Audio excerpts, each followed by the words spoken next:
Welcome to College Writing 101 for summer of 2012. My name is Sarah Claver-Pett and I will be your instructor this summer.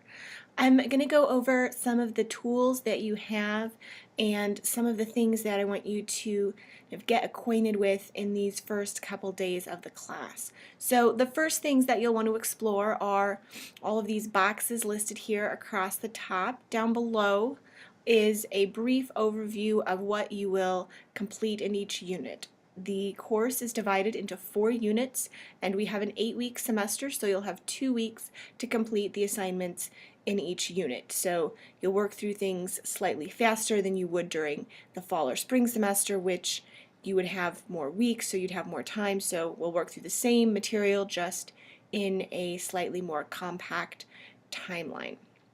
Alright, so the first thing that you'll want to do is introduce yourself to our summer writing community. So all of these up here are hyperlinks, so if you click on them, it will take you straight to the introductions and show you over here where you were directed to. So here is a discussion room just for getting to know each other. So go ahead and answer some of these questions and then reply to other fellow classmates as more people post things and we can have an initial discussion to get to know each other.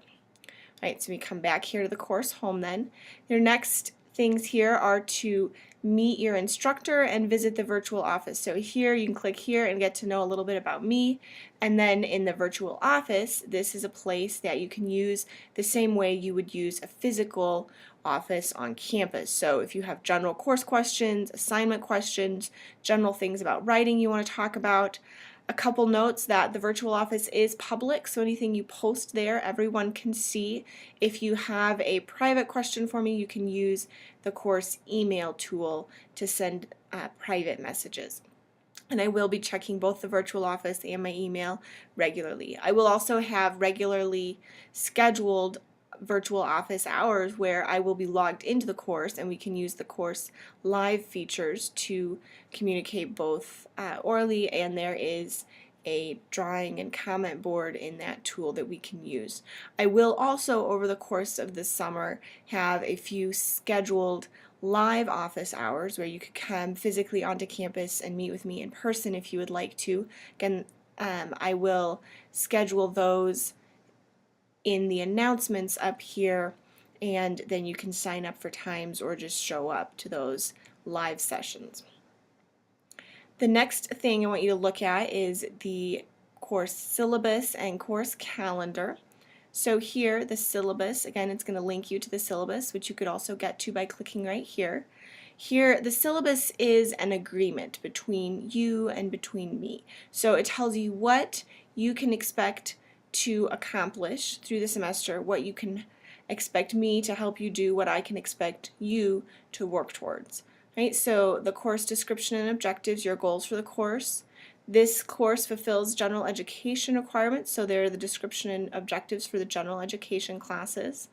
The required materials for this course, you'll need a copy of the textbook, which you can purchase either physically or electronically through the bookstore on campus, and you'll also need access to a word processor because you'll need to upload all of your assignments to the Dropbox either as .doc or .docx files so that then I can use comments to annotate and send those back to you.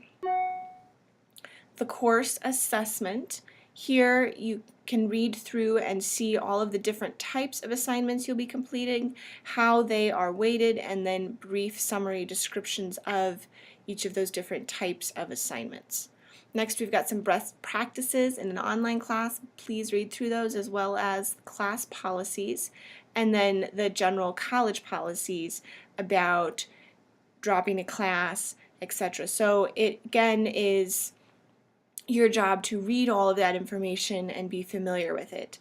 And then the course calendar and the essay assessment rubric are linked separately on the class. So if you come back to course home, you can go to the course calendar by clicking here, or you can also reach it by clicking over here on the menu.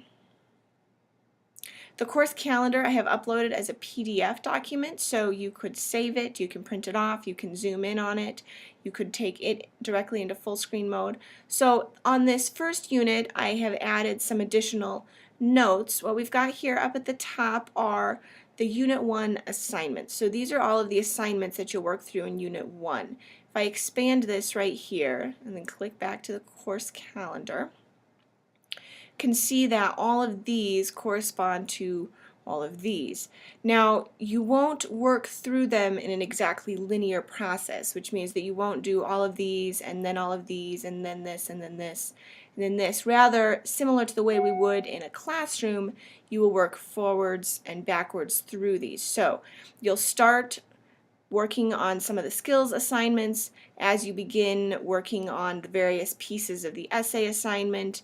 As you're completing these individual assignments, there are complementary discussion posts that go along with those, so you'll start working on the discussion posts, you'll finish your peer review, and then by the end of the unit you will have completed everything in that unit. So all of these, again, completed by dates. You can work through things sooner, so you don't have to wait until June 17th to finish these skills assignments. You can complete them earlier in the unit, and as you complete them, submit them to the Dropbox. But you must have them all completed by the end of the unit. So again, for the successive units then, for Unit 2, 3, and 4, I haven't added these additional arrows and notes, but you can see they are also color coordinated in the same way. So all of the skills assignments are shown as green up on the master list, shown as green on the calendar, and when you click on them over here, you'll also notice that here they appear with green highlighting in the background. So used color coordinating to help you keep track of which pieces go where as you're working through these various aspects of each unit. So in each unit you will work through some various skills assignments, you'll work through pieces to complete an essay, you'll work through a grammar review, a writer's reader selection, and then the discussions that complement each of these previous pieces of the unit. So let's come back to the course home. The next thing they want you to do is to read through the intro to writing. So here you can either click on that link or you can click on it over here, and this is a broad overview of what we will be going through in the class, and again some best practices for an online class.